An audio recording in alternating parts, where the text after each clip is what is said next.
عبدل صاحب بسم اللہ کریں. جی السلام علیکم. علیکم السلام ورحمۃ اللہ. کہاں سے کال فرما رہے ہیں عبدل صاحب؟ جی میں ہوں پاکستان سے لیکن رہتا دبئی میں ہوں. چلیں جناب حکم کریں عبدل بھائی. کیسے ہیں سر آپ؟ اللہ تعالیٰ کا احسان ہے, بہت مہربانی آپ کی. آپ شکریہ. سے ہم نے کافی سیکھا ہے. بہت ساری کنفیوژنز ہوتی ہیں جو کہ مطلب لمبے جی عرصے تک سٹک تھی, جی اور جی کافی مطلب ایسے کوئی پلیٹ فارمز تھے نہیں کہ جس پہ ریسرچ کر کے آپ کو لاجیکلی یا عقلی دلیلیں ملے. تو آپ کی جو چینل ہے اس سے ہمیں کافی فائدہ ہوا ہے. جی اچھا, میرے کچھ کوشچنز ہیں کہ جو کہ میرے مائنڈ میں سٹک ہے. ہو سکتا ہے کہ اس کی اتنی امپورٹنس نہ ہو. اگر آپ کی اجازت ہے تو میں آپ سے پوچھ لوں. جی سر بولیں. میرا پہلا کوشچن ہے کہ رسول خدا حضرت محمد صلی اللہ علیہ وسلم کے بعد جب وہ دنیا سے تشریف لے گئے, اور اس کے بعد جیسے بھی یعنی شیعہ یا سنی ان کا جو بھی ایک عقیدہ ہے, ڈفرینسز ہے, اس کے علاوہ جو خلیفہ تھے ان کے ٹائم میں جو یا ان کے بعد جو لوگ آئے ہیں یا جن کو حکومت ملی یا پاور ملی ہے, ان کے دور میں جب یہ گورنمنٹ ان کی چلی ہے, تو اس دور میں جب اسلام ایکسپینڈ ہو رہا تھا, تو آپ کی تحقیق یا ریسرچ کیا کہتی ہے کہ اس کے بیچ پیچھے ان کا کیا ایجنڈا تھا, لائک ہاں وہ بیسیکلی یہی ہے کہ یا یہ لوگ belief کیا؟ اس کے کافی سارے وہ موجود ہیں کتاب تبری وغیرہ میں. تو یہ جو عرب تھے یہ بہت فقیر لوگ. عرب اس زمانے میں عربیہ جو ہے حجاز اور نجد کے لوگ یہ نہایت تھی. ان کے پاس انڈسٹری نہیں تھا, ان کے پاس زراعت نہیں تھی, ان کے پاس تجارت نہیں تھا, کچھ بھی نہیں تھا. یعنی دنیا کے سب سے غربت زدہ علاقہ اگر آپ دیکھیں مکہ مدینہ اور عرب لوگ تھے. ان کے یہاں کا آب و ہوا بہت ہی خوشگوار تھا, اور یہاں پہ پیداوار نہیں تھی. اسی لیے یہاں پہ کوئی حکومت نہیں تھا. جب رسول صلی اللہ علیہ وسلم مکے میں آئے نا, تو قبائل تھے, قبائلی نظام تھا. وہاں پہ کسی بادشاہ کی حکومت نہیں تھی, کیونکہ اس علاقے میں کچھ تھا ہی نہیں. کوئی بادشاہ اس کو اپنے مثلا شام قریب ہی تھا, شام اتنا دور نہیں تھا. جو روم تھا اس زمانے میں, روم کہلاتے تھے نا, تو روم والے اس کو اپنی حکومت میں شامل کرتے, یا فارس والے شامل کرتے نا. فارس والوں نے شامل کیا تھا. بہت سارے علاقے تھے جو موجودہ بحرین ہے اور یمن ہے. یہ بہت عرصے تک اس زمانے میں, یعنی رسول صلی اللہ علیہ وسلم کے زمانے میں, یہ ایران کے اندر رہتا تھا. یا موجودہ عراق کے کوفہ وغیرہ, یہ فارس ایران والوں کے, فارس والوں کے, ان کے امپائر میں ہوتا تھا. لیکن یہ جو مکہ مدینہ کا علاقہ ہے, عربیہ کا علاقہ ہے, یہ اتنا یہاں پہ کچھ تھا ہی نہیں. یہاں پہ ثروت کچھ بھی نہیں تھا نا, تاکہ یہاں پہ کوئی قبضہ کرنے کی وہ ویلیو بھی رکھتا ہو. تو یہاں کے لوگ بڑے غریب فقیر تھے. اور ان لوگوں کا کام اسلام سے پہلے کیا تھا, عربوں کا اکثر ان کا کام تھا ڈکیتی. یعنی اکثر قبائلی ان کا کام یہی تھا جاہلیت کے زمانے ڈکیتی کرنا, ایک دوسرے پہ ڈکیتی, یا کوئی قافلہ جا رہا ہے اس پہ ڈکیتی کرو, کیونکہ جاہل لوگ تھے. تو وہ کسی کو اس کو قافلے والے کو قتل کرو, ان کا مال اٹھاؤ, یا ایک قبیلہ دوسرے قبیلے پہ ڈکیتی کرنا. تو جب رسول صلی اللہ علیہ وسلم دنیا سے گئے نا, تو ایک سسٹم انہوں نے بنا دیا کہ بھئی یہاں پر طاقت ایک جگہ پہ منسجم ہے. پہلی دفعہ عربیہ میں طاقت کا ایک سنٹر ہے, وہ مدینہ منورہ ہے. اس کا ایک لیڈر ہے رسول اللہ صلی اللہ علیہ وسلم ہے. جب کبھی ضرورت پڑتی ہے فوراً وہ فوج اکٹھے کر لیتے ہیں, اور یہ فوج جاتی ہے وہ لڑنے کے لیے. تو رسول صلی اللہ علیہ وسلم ہمیشہ دنیا کے لیے تو کبھی انہوں نے لڑائی نہیں کی نا. وہ جب بھی جاتے تھے, کیونکہ ان کے دشمن اکٹھے ہوتے تھے مسلمانوں پہ حملہ کرنے کے لیے, یا مثلا کسی نے مسلمانوں پہ ظلم کیا, تو ایسے واقعات ہوتے تھے, ان کی وجہ سے فوج بھیجنا پڑتا تھا, یا خود جاتے تھے, یا کچھ سریہ بیچتے تھے, لشکر بیچتے تھے. لیکن جب ابو بکر کو خلافت ملی ہے, یہ تبری وغیرہ میں لکھا ہے کہ انہوں نے قبائل کو جمع کرتے تھے, ان کو وعدہ دیتے تھے کہ آتے ہیں وہاں پہ بارڈر پہ, وہ شام کا بارڈر ہوتا تھا نا, روم کا اور فارس کا, تو وہاں پہ ہم ڈکیتی کرتے ہیں. یعنی بارڈر ٹاؤنز پہ ہم ڈکیتی کرتے ہیں. وہاں پہ چھوٹے ٹاؤنز تھے, وہاں پہ بہت سارے ٹاؤن ہوتے تھے, شہر ہوتے تھے. وہاں پہ جب ہم حملہ کریں گے, وہاں پہ دفاع کرنے والا کوئی نہیں ہے. وہاں پہ ہمیں مال ملے گا, سونا چاندی یا کپڑے شپڑے جو بھی ملے گا, کیونکہ ان کے پاس کپڑا بھی نہیں تھا. آپ کو پتہ ہونا چاہیے عربوں کے پاس کپڑا نہیں ہوتے تھے. یہ عرب اکثر برہنہ ہوتے تھے, اکثر یہ صرف ایک دھوتی پہنتے تھے. یعنی یہاں تک قمیص وغیرہ بہت کم ان لوگوں کے پاس ہوتا تھا. بہت جو پیسے والے ہوتے تھے نا, ان کے پاس قمیص ہوتا تھا, یا کوئی شال پہن. یا اکثر یہ بخاری میں حدیث ہے, ایک صحابی کہتا تھا میں نماز پڑھاتا تھا, میرے پاس ایک دھوتی تھی, اور جب میں سجدہ کرتا تھا تو میرا شرمگاہ نظر آ جاتا تھا. تو ایک عورت نے ہنسنے لگی کہ دیکھو تمہارا امام ایسا ہے, یہ جب سجدہ کرتا ہے, رکوع کرتا ہے, تو اس کی شرمگاہ نظر آ جاتی. تو پھر لوگوں نے وہ قبیلے والوں نے, کیونکہ میں امام جماعت ہوں, تو انہوں نے میرے ایک بڑی دھوتی کا انتظام کیا, خرید کے انہوں نے دیا. تو یہ اتنے فقیر لوگ تھے. تو ابو بکر نے قبائل کو جمع کیا کہ وہاں پہ بہت خوبصورت عورتیں ہیں, اسی الفاظ کے ساتھ, اور وہاں پہ سونا چاندی ہے, وہ آپ کو ملے گا, آؤ. تو بہت بڑی فوج اکٹھا کر لی انہوں نے شام پہ حملے کرنے کے لیے, تو روم پر.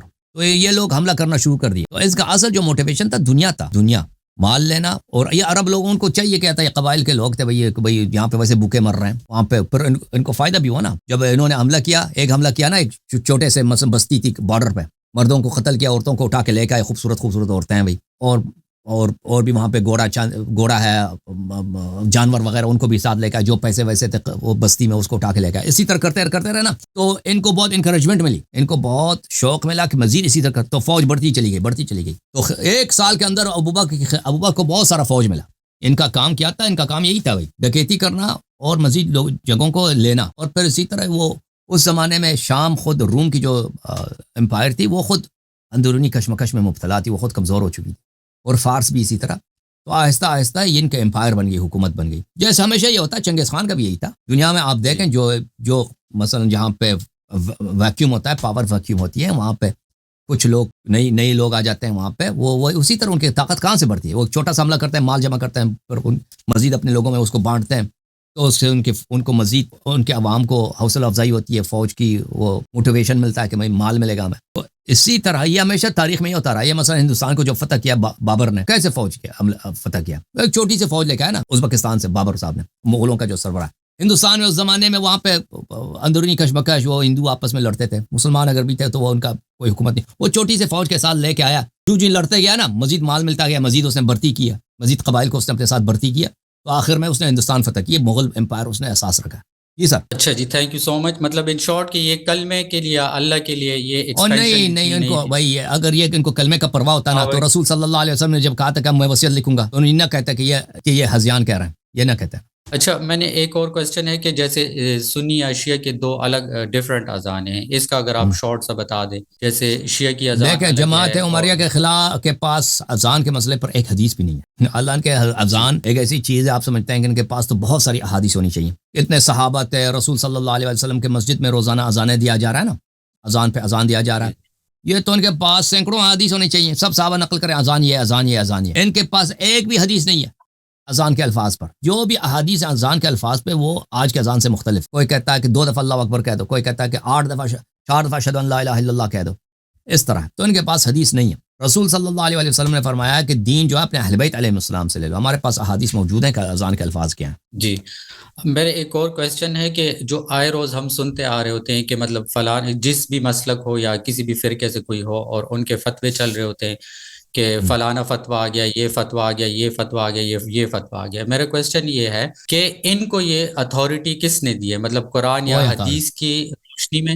جی، جو واجب الطاعہ ہیں، جن کی آپ نے اتباع کرنی ہے، وہ قرآن ہے، رسول صلی اللہ علیہ وسلم ہے، اور 12 معصومین علیہ السلام، فاطمہ الزہرا سلام اللہ علیہ، ان کے اتھارٹی ہے.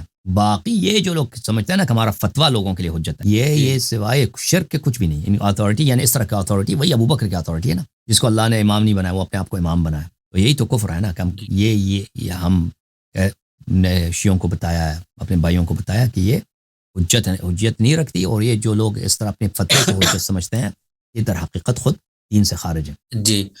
اچھا، نماز جمعہ کے بارے میں اگر آپ مجھے تو آپ بتا دیں. نماز وہ ایک جمعہ ہمارا مناظرہ ہوا تھا، وہ دیکھ لینا بھائی، مناظرہ ہوا تھا دیکھ لینا، ٹھیک ہے نا؟ اچھا، وہ میں دیکھ لیتا ہوں. اچھا، مجھے نماز وتر اور دعائے قنوت کا تھوڑا سا بتا دیں. نماز وتر 1 رکعت کیا ہے نا، تہجد کے بعد پڑھی جاتی ہے. تہجد 8 عشاء میں رکعت کی 7 2 نہیں ہوگی. وہ اتیرا ہے، عشاء میں 7 نہیں. وہ اتیرا ہے. اچھا سر، ہم اور لوگ اتیرا بولتے ہیں، وہ سر، اتیرا ہے. ایک وتر ہے، ایک اتیرا ہے. اوکے سر، ایک جو بہت ہی بڑا پرابلم آ رہا ہے کہ مطلب بہت سارے لوگ ہیں جو کہ شیعزم پڑھنا چاہ رہے ہیں، یا ان کے جو عقائد ہیں یا جو تعلیمات ہیں وغیرہ یہ پڑھنا چاہ رہے ہیں، لیکن ان کو اوتھینٹک کچھ کہیں سے نہیں مل رہا ہوتا ایزیلی. ان کو بہت تحقیق کرنی پڑتی ہے، یا جو ہے اویلیبل ہے. اگر آپ کوئی ایک بک ریکمینڈ کر دیں کہ جس سے ایٹ لیسٹ تھوڑی سی بیسکس ایزی ہو جائے، تو وہ کون سی بک ہوگی؟ عقائد میں دیکھیں، علامہ مجلسی کی کتاب ہے حق الیقین، بہترین کتاب ہے. ان کی کتاب ہے اخلاق میں، مواعظ میں، عین الحیات، بہترین کتاب ہے. ان کی کتاب ہے سنن میں، آداب میں،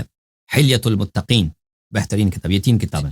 جی. اور اللہ تعالیٰ آپ کا بھلا کرے، حلال و حرام میں فروع کافی سے بہتر آپ کو دنیا میں کوئی کتاب نہیں ملے گی. جی سر، آپ کے پلیٹ فارم سے میرا ایک کویسچن ہے، میں ریز کرنا چاہ رہا ہوں کہ کچھ بلیورز جو ہے کہ وہ جو حق 4 یا 4 خلیفہ کا کانسیپٹ یا بلیو رکھنا چاہ رہے ہوتے ہیں. تو میرا ایک کویسچن ان سے یہ ہے کہ آپ کے پلیٹ فارم سے کہ جب روز رسول صلی اللہ علیہ وسلم پہ ہم جاتے ہیں تو نبی پاک صلی اللہ علیہ وسلم کے بعد جو سلام کرتے ہیں، اور وہ کہتے ہیں کہ اس کے بعد ان کو سلام کریں، ان کو سلام کریں، تو اگر آپ 4 کو ایکولی سمجھتے ہیں تو پھر یہ جو مولا علی ہیں ان کے روزے پہ یا عثمان ان کے روزے پہ جا کے سلام کیوں نہیں کرتے؟ پھر یہاں بھی تھوڑا سا ڈفرینس آ رہا ہے. تھینک یو سر, اللہ آپ کو جزائے خیر دے. لوگوں نے آپ کا سوال سے سن لیا. اوکے, بہت تھینک یو مہربانی. سو مچ سر, تھینک یو, اللہ جی حافظ. Thank you, thank you, thank you, thank you.